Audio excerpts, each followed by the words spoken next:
Sustainability, regionalization, stakeholders, visioning, community rights, biodiversity, core wilderness preserves, biosphere reserves, human settlements. Oh, this is the lovely, wonderful, swaddling language of the United Nations and their Agenda 21. So some of you may have come across this type of language before, ladies and gentlemen, when looking into Agenda 21 and the type of language that it uses to ingratiate itself in various local communities. But it is, if the soft and fuzzy and cuddly rhetoric belies a very nasty reality underneath. And tonight I'm hoping to go over this sustainable development Agenda 21 agenda that's unfolding and how it's operating, who's behind it, and what the guiding ideology behind it is. But unfortunately, our guest for this evening, Rosa Koire, is not yet online, so I haven't been able to get in touch with her. I am hoping we'll be able to get her up soon enough. But for those of you who are unfamiliar with Rosa Koire, you can find out more about her work at the Post-Sustainability Institute, and that's postsustainabilityinstitute.org. She's also the author of Behind the Green Mask, UN Agenda 21, which is widely available online. Many of her talks and speeches, etc., are also available online for those of you out there who want to find out more. And tonight we're going to be talking about this unfolding agenda and what's behind it, who's behind it, where it's going, and how it's going to get us there. But just before we get into that, perhaps we should find out a little bit more about sustainability and how it's sold to the public. So on democratsagainstUNagenda21.com, we have this from Rosa Koire's website, but it's actually by Henry Lamb. And this is from an article that was first published on December 1st of 2005. It says, quote, "As the sustainable development movement continues to gain momentum, it is worthwhile to step back and take a long look at the big picture, painted with a broad brush to reveal what the United States might look like as the movement's vision is more fully implemented over the next 50 years or so. The picture painted here is based on official documents published by several government agencies and non-government organizations during the last decade. These documents were rarely reported in the news, and average working people have no idea what sustainable development really means, and even less knowledge of what is in store for the future. If the vision of sustainable development continues to unfold as it has in the last decade, life in the United States will be quite different in the future. Half the land area of the entire country will be designated wilderness area, where only wildlife managers and researchers will be allowed. These areas will be interconnected by corridors of wilderness to allow migration of wildlife without interference by human activity. Wolves will be as plentiful in Virginia and Pennsylvania as they are now in Idaho and Montana. Panthers and alligators will roam freely from the Everglades to the Okefenokee, excuse my pronunciation, and beyond. Surrounding these wilderness areas and corridors, designated buffer zones will be managed for conservation objectives. The primary objective is restoration and rehabilitation. Rehabilitation involves the repair of damaged ecosystems, while restoration usually involves the reconstruction of natural or semi-natural ecosystems. As areas are restored and rehabilitated, they are added to the wilderness designation, and the buffer zone is extended outward. Buffer zones are surrounded by what is called zones of cooperation. This is where people live in sustainable communities. Sustainable communities are defined by strict urban growth boundaries. Land outside the growth boundaries will be managed by government agencies which grant permits for activities deemed to be essential and sustainable. That's right, friends. The vision of the future under Agenda 21 is a vision of a complete totalitarian society, micromanaged down to the absolutely smallest level by bureaucrats in the United Nations who have absolutely no accountability to you, me, or anyone else. And this is the nightmare vision of a society that's coming on to us under the guise of sustainability and all of this fun, fluffy, cuddly rhetoric. Before us today. Mr. Speaker, I understand we're under martial law as declared by the Speaker last night. Many of us were told in private conversations that if we voted against this bill on Monday, that the sky would fall, the market would drop 2,000 or 3,000 points the first day, another couple thousand the second day, And a few members were even told that there would be martial law in America if we voted no. They say, trust us. Trust us, the people who brought us Katrina, to be competent in face of a disaster. Trust us, the people who brought us warrantless wiretapping and other excesses eroding our civil liberties. Trust us. Maybe the plan just really doesn't exist, and that's why they won't show it to us. If you live in the heartland of America, you have to listen up. While the nation was distracted with the Anthony Weiner drama, President Obama signed an executive order that will seize greater power over food, fiber, and energy in our vast countryside areas. Why would Homeland Security be involved in exerting power and influence over the heartland? The aims of the White House Rural Development Plan sound eerily similar to a UN plan called Agenda 21, where a central planning agency would be responsible for oversight into all areas of our lives, a one world order. Sound familiar? You say that would mean that we the people, the United States Constitution, would be circumvented at the altar of this one world what? One world government, one world secondary. Our sovereignty would be subject to the dictates of the World Trade Organization, the World Bank. This is AIG, Goldman, and you know what? The Bavarian Illuminati, the Trilateral Commission, Goldman Sachs, and the Queen of England are not all bad. Goldman can be the first to rally hard enough to fix itself. I call it a virtuous circle that makes the stock even more attractive. Oh, by the way, I am part, just like when I always play with an open hand, I am part of the powerful cabal of ex-Goldman associates that controls the world. We economic hitmen have created the world's first truly global empire. And it's the first empire in history that's been created primarily without the military. Out of the ruins, something new will take seed. I want to believe that we can not collapse, but change. And the whole world can change, and the whole world economy. And I think we have a really good shot at doing that. I really think he's going over there to try to create a one world order. God forbid this even that this happens in our country. Our country, as we know it now, will no longer exist. The thing that worries me the most is this health care bill, and why I'm scared about it. It's not about the health care. It's about the provisions that are in that bill. One is that if this thing passes, the government will have the right to come into our home and regulate how we raise our children. What's happening is we are now in a state of martial law and war globally. NDAA, National Defense Authorization Act, that Obama has called for and signed, stipulates that even American citizens can now be targeted by the military, picked up, and imprisoned indefinitely without civilian trial, thus throwing out our due process, our habeas corpus clauses. So we are now in the state of martial law. Everything is now creating conditions for a total war state. I mean, McCain called for the whole of America becoming part of the so-called battlefield. America is now a battlefield. The whole earth is a battlefield. When law enforcement roam the streets, leveling guns at the windows of homes. Yeah, you sent us this picture. That's a problem. Shows a guy in the gun turret pointing right at somebody's window. We had lots of examples of that in New Orleans when they brought in the National Guard. This is after Hurricane Katrina. And Mayor Nagin said, well, I've declared martial law. Because he can't. He can't. That has to be the Congress or the president. Let's explain what martial law means. Well, martial law just is very simple. It means you're under the responsibility of the military. They declare martial law or whatever state of emergency. The police already have special powers. There are only two ways to do things in life, voluntarily or forced. Only government police officers, for example, have the right to use force on others. They can detain us, jail us, shoot us if they think it's necessary. That's why it's important that we have this, the Constitution. But the police don't always respect this. Like most people, they're happy to acquire more power and money. Does the government work for us or do we work for the government? How has the United States changed from a humble, peaceful republic into a police state? Have you ever noticed that the government always claims that when it does these things, it does so in the name of safety? When is the last time you heard the government give, as a basis for its behavior, personal freedom? The slow transformation into a military police state. We now have police dressed like Army Special Forces, driving armored tanks and holding assault rifles, the sight of which alone is enough to terrify innocent people into submission.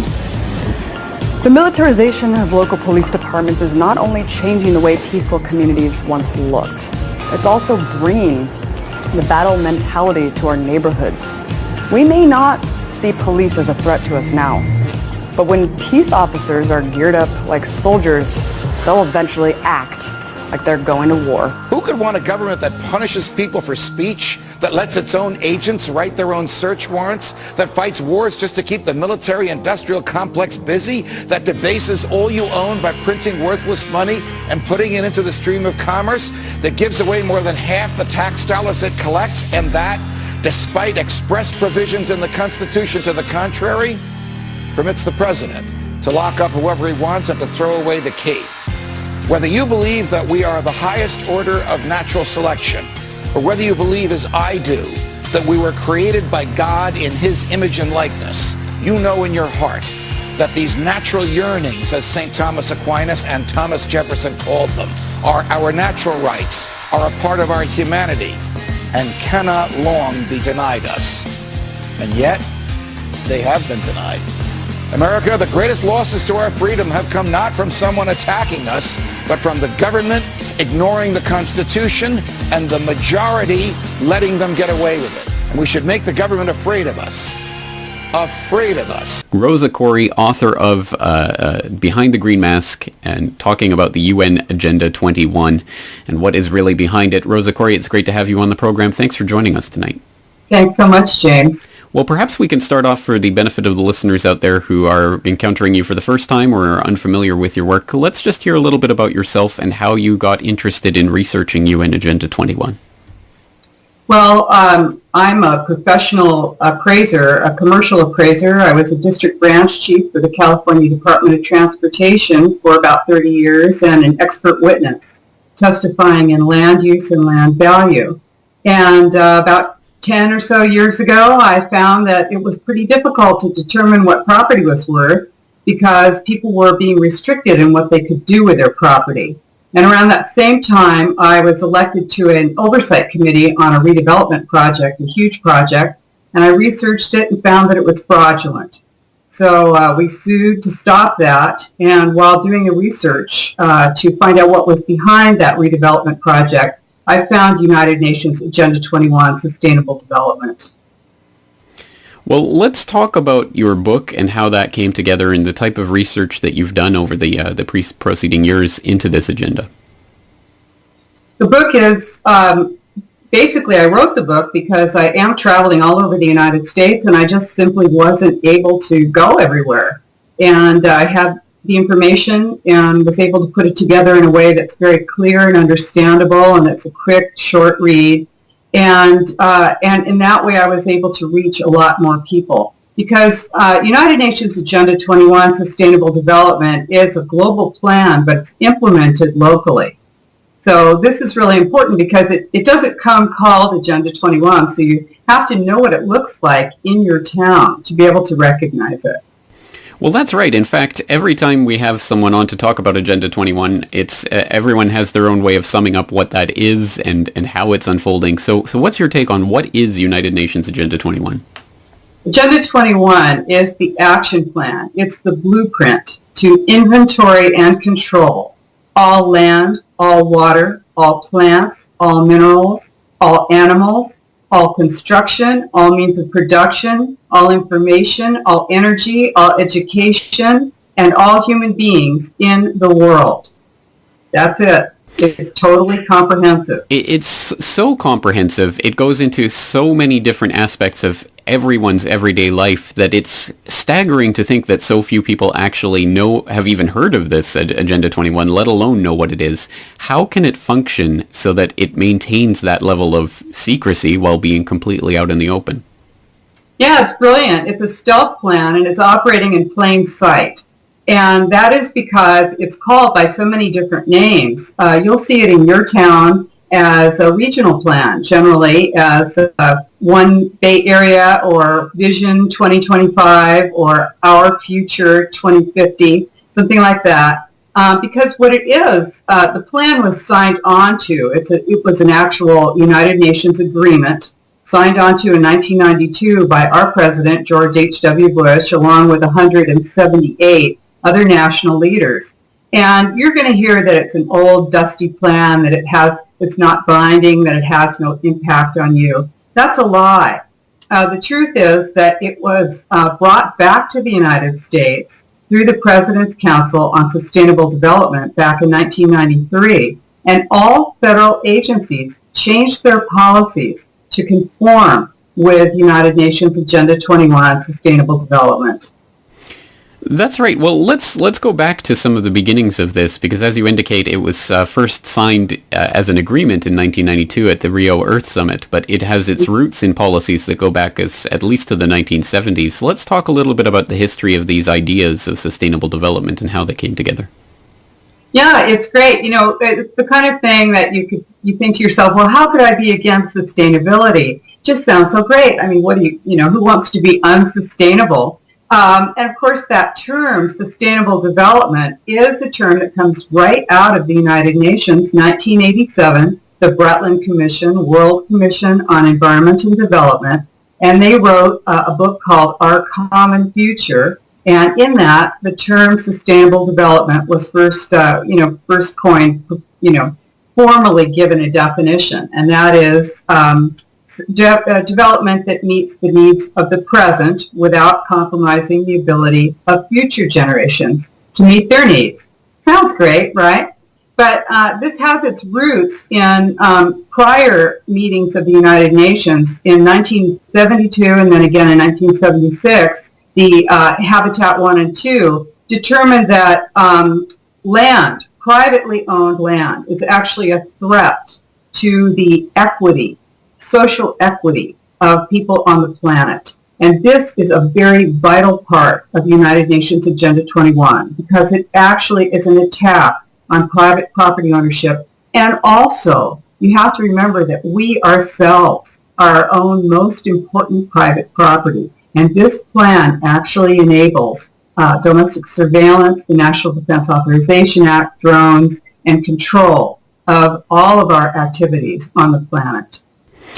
I think there must be a variety of reasons for why this is being pushed by the people that it is, but I guess if there is a guiding ideology behind this, I've heard it cited before that communitarianism might be that ideology that provides the framework for this agenda. So what is communitarianism and how does that play into this agenda?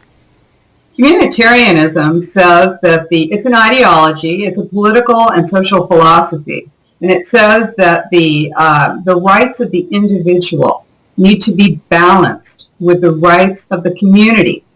And, if you're an American or in many free countries, the individual's rights are guaranteed. Our rights are guaranteed to us by our Constitution, cannot be taken away by any government, and we're born with them, right?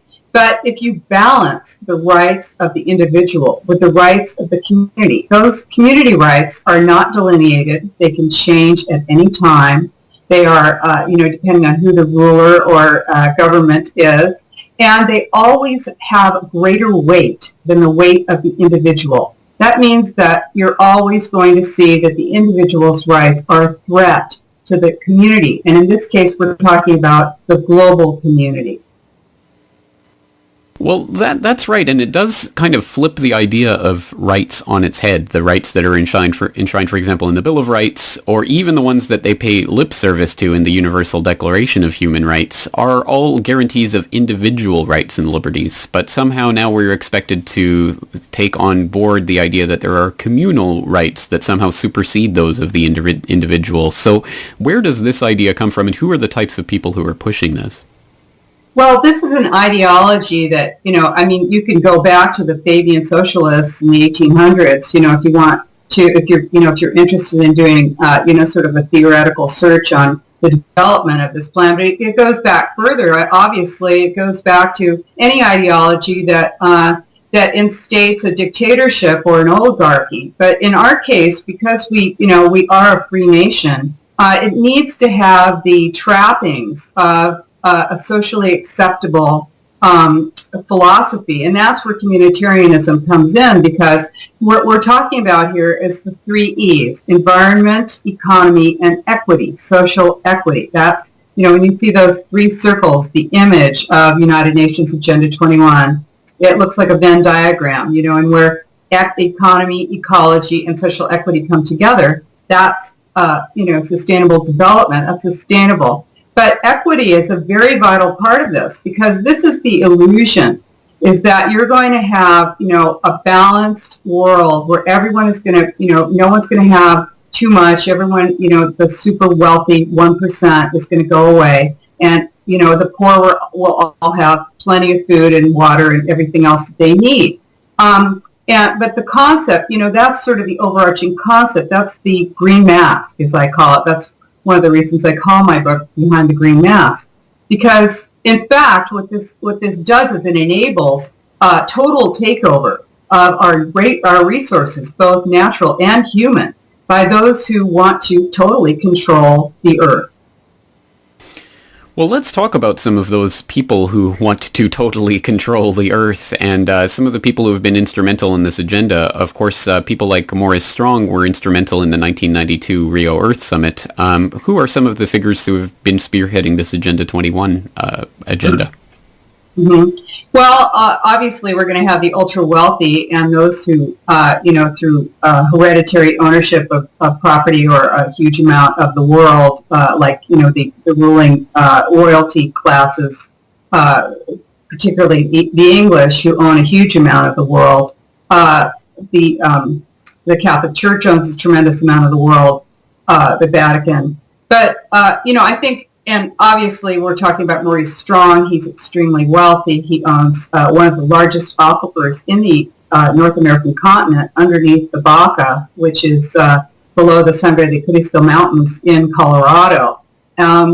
What we're, obviously we're seeing, these are enormously wealthy people who are not satisfied with just personal wealth. They want to control all assets and all natural resources. So we're talking about land, we're talking about oil and gas, timber, water is a very vital part of this, controlling all water and owning all of those resources. So things that are now owned in by your government, that are controlled by your local government, are going to be privatized. And this is what, people don't recognize this when they talk about, for instance, how certain governments or certain individuals have their best interests and are talking about, like, for instance, Bill Gates, wanting to vaccinate, the poor of the world. Exactly.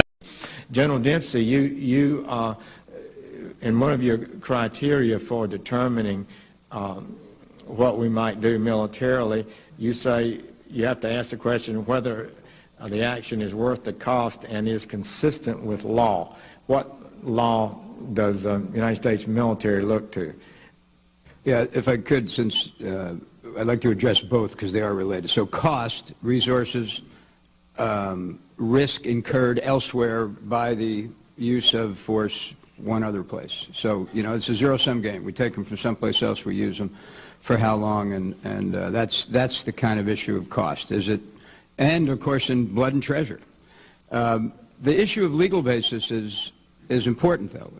We act with the authorized use of military force either at the consent of a government, so we're invited in, or out of national self-defense, and it's there's a very clear criteria for that. And then the last one is with some kind of international legal basis, an UNSCR.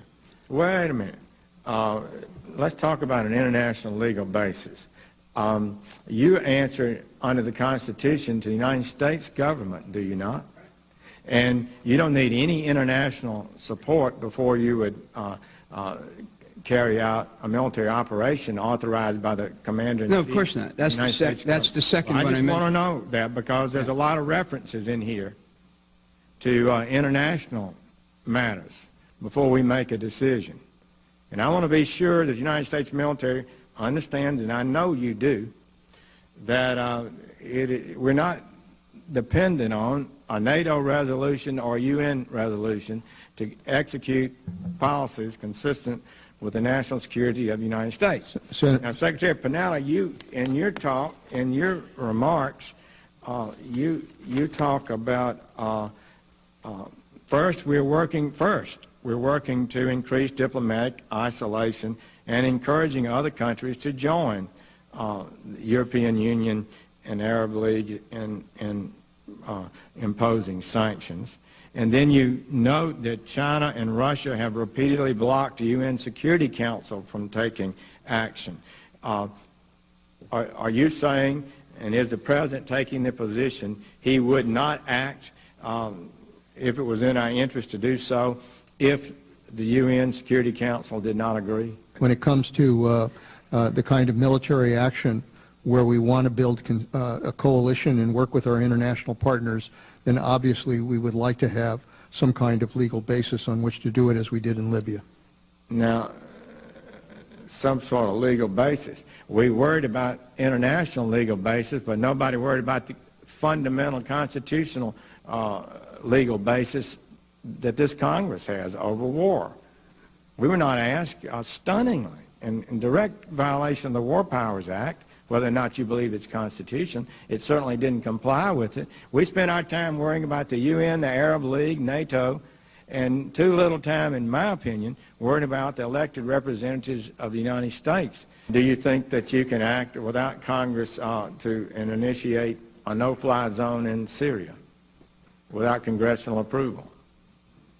You know, again, our goal would be to seek international permission, and we would come to the Congress and inform you and determine how best to approach this, whether or not we would want to get permission from the Congress. I think those are issues we would have to discuss as we decide what to do here. Well, I'm almost breathless about that, because what I heard you say is we're going to seek international approval, and then we'll come and tell the Congress what we might do, and we might seek congressional approval. No, well, I want to just say to you, that's a big dish. Wouldn't you agree? You've served in the Congress. Yeah. Wouldn't you agree that that's would be pretty breathtaking to the average American? So would you like to clarify that? But I've also served with Republican presidents and Democratic presidents who has always reserved the right to defend this country if necessary. But before we do this, you would seek permission of the international authorities. If we're working with an international coalition and we're working with NATO, we would want to be able to get appropriate permissions in order to be able to do that. That's something that, you know, all of these countries would want to have some kind of legal basis on which to act. What legal basis are you looking for? What entity? Well, obviously, if NATO made the decision to go in, that would be one. If we developed an international coalition beyond NATO, then obviously some kind of UN security resolution would be the basis for that. A coalition of, so you're saying NATO would give you a legal basis, and an ad hoc coalition of nations would provide a legal basis? If we were able to put together a coalition and were able to move together, then obviously we would seek whatever legal basis we would need in order to make that justified. I mean, you know, we can't just pull them all together in a combat operation without getting the legal basis on which to act. Who are you asking for the legal basis from? If it's obviously, if the UN passed a security resolution as it did in Libya, we would do that. If NATO came together as we did in Bosnia, we would rely on that. So, you know, we have options here if we want to build the kind of international approach to dealing with the situation. Well, I'm for having an international support, but I'm really baffled by the idea that somehow an international assembly provides a legal basis for the United States military to be deployed in combat. I don't believe it's close to being correct. They provide no legal authority. The only legal authority that's required to deploy the United States military is the Congress and the President and the law and the Constitution. Let me just for the record be clear again, Senator, so there's no misunderstanding. When it comes to the national defense of this country, the President of the United States has the authority under the Constitution to act to defend this country, and we will. If it comes to an operation where we're trying to build a coalition of nations to work together to go in and operate as we did in Libya or Bosnia, for that matter, Afghanistan. We want to do it with permissions either by NATO or by the international community. Talking about UN Agenda 21 and the Sustainable Development Agenda that is unfortunately unfolding before our very eyes. About the process that we were talking about before the break, we were talking about how people are distracted from this agenda by not participating in local politics, and that is exactly how this agenda is moving forward. So let's talk about some of the solutions to what we see coming forth for the people who are aware of what's happening. What is it that they can be doing at their local level to help combat this? Well, I think it's really important to understand how you're being manipulated locally, so that when you are, when you see it, you understand that it's happening. And I spend quite a bit of time in my book talking about how to anti-Delphi government meetings. The Delphi method is, the Delphi technique was developed by the Rand Corporation in post-World War II in the Cold War. And it is being used to, the reason it was developed was to bring groups of people to a predetermined outcome while giving them the idea, the illusion that they actually had a say and that they had that they were actually crafting the outcome themselves. So this is actually a management organizational technique that's being used right now in every large government meeting where you are invited to come and give your opinion on a plan. Usually these are the regional plans, or they're a general plan or a master plan for your local town. And of course, when you show up there and, they have the screen show, and they have, you color with your crayon and put your little gold stars on the map and show where you want to see smart growth, high density development. Really, the plan is all designed before you walk in the room. In fact, the plan, of course, as I said, it's the same plan all across the world. So you need to know how to anti-Delphi, because what they're doing there is they're doing two things. They're propagandizing you, and they're also using social pressure, which is part of communitarianism, to make it so that you, even if you don't agree with the plan, you will be too... your nerves won't be able to handle standing up and saying that you don't agree with it, because there's all that social pressure to keep you quiet, and so everyone goes along with it. So what we talk about, what I talk about in the book, and what we have, we've got videos online to show you what happens when we go in anti-Delphi meetings. You really need to make it clear that those plans are not your plan, that you are being manipulated, and you have to take these meetings down correctly, or you're just going to end up looking like, someone who's a rabble-rouser who's trying to, keep all these good people from being able to express this wonderful plan to all your, local citizenry. So it's very important to understand that this is a mind control technique, and there's almost a cult element to this plan in its entirety. And they use professional organizations like the American Planning Association, like the National Association of Counties, like the League of Cities, the League of Women Voters. The many, many non-governmental organizations are part of this plan because they are empowered by United Nations Agenda 21. Exactly right. Well, it paints a bleak picture, but at least there is the hope that people can start to get involved. On that note, we have Lark in Texas back on the line. Lark, thanks for joining us on the conversation. Well, thank you, James. I apologize you weren't able to hear me before. I can't imagine where the technical snafu arose. Can you hear me okay? Yes, we can. Go ahead. Oh, very good. Rosa, I'm so glad you said mind control. It's such a pivotal term of art that needs to be understood, because you mentioned earlier, you too, James, about how it is that this is being this agenda is being introduced to the through the general population by empowering some and painting it as a kind of a universal buy-in. And so what I wanted to bring to your attention, invite your comment, is I've been doing some research recently into historical roots and development of altruism. We're talking about at the university academia level, and its tie-in with what is known as the Tikkun Olam, which is a Jewish concept which means repair of the world. And this is where I have discovered the language and how it's being manipulated so that people are led to believe that this is such a wonderful thing and how they're deceived. Because an example of that is tonight I was doing some research on something called soiltrust.com. Soiltrust.com. And it sounds like a wonderful thing. And I looked at the people behind its management, the board of directors, how these things are funded. A similar program is something called community-supported agriculture. Right. But within all segments of society, whether it's industry or law or academia, medicine, science, I'm seeing how this language is manipulated, and the only people that are able to get funding or anything that they want to do have to buy into this kind of coded language in order to receive support.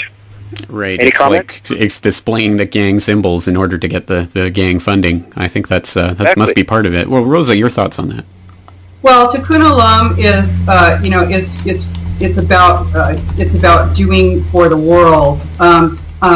What you're talking about with altruism is something that actually is wrongly associated with Christianity. It's the theory by Auguste Comte that says that, in fact, you're supposed to do for others. And so what this ends up looking like, really, is communism. And I'm not, now, we're not talking about communism here. We're talking about communitarianism, and this is something different. But what we're looking at is with social equity, that it's, they're using guilt. And they're saying that basically that those of us in the developed world have too much. This is what sustainable development is. What is considered to be unsustainable is single-family residences, private vehicles, meat eating, appliances, air conditioning. And so this is everything that you're accustomed to living with in the developed world and what you wish to have, if you're aspiring to the middle class, at least. This is considered to be a source of guilt. And so what we're dealing with here is a number of different philosophies that come together that all justify basically taking away your right to be, your livelihood and your right to be independent. And to give you the sense that you need to redefine progress and redefine the way that you relate to the world, because you need to be ashamed that you are associated with anything that would exploit the natural resources. You see, this concept says that the resources of the world are finite. So there's no such thing as renewable resources like water, or, and so you then have to be charged the real cost of water. And this is another way. We are being impoverished by the implementation of this plan. All right, Lark, thank you for that call. Let's move along. We also have William in Oregon on the line. So, William, thank you for your call tonight. What's on your mind? Well, thank you. I was just following Rosa's comments on this, and very articulate and well-spoken. In looking at frameworks, we deal with the frameworks pertaining to detection, analysis, and then what comes out of this. The capstone doctrine, as it's known, is a UN doctrine. It also has a longer history. And what is coming out of that is international innovative law, consensus reality, and down into the abolition of the individual property rights replaced by a collective. Mm-hmm. The doctrine that is most articulated that we've tracked and spent many years in deep field audits on is collaborative governance. Collaborative governance is what Rosa is talking about in terms of doctrine. The theories and the applications may be abstracted as communitarian law and so forth, but the actual doctrine specifying the Delphi technique, which is basically on the same page, go along with or else, sets up isolation, alienation, and termination of any critical or dissenting opinion. Mm-hmm. The solutions that we've looked at that go in, that actually go into this, obviously, are detection.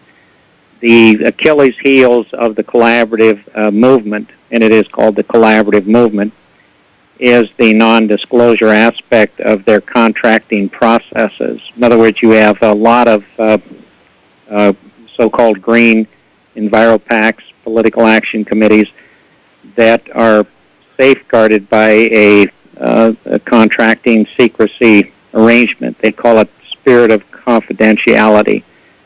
So we've tracked this to the extent of a 706-page report about all of the particulars and how this fits in and integrates to the larger plans, not conspiracy, actual plans of the Capstone Doctrine. There's no question that there is a religious grounding in these documents, whether it's a left certification scheme for green.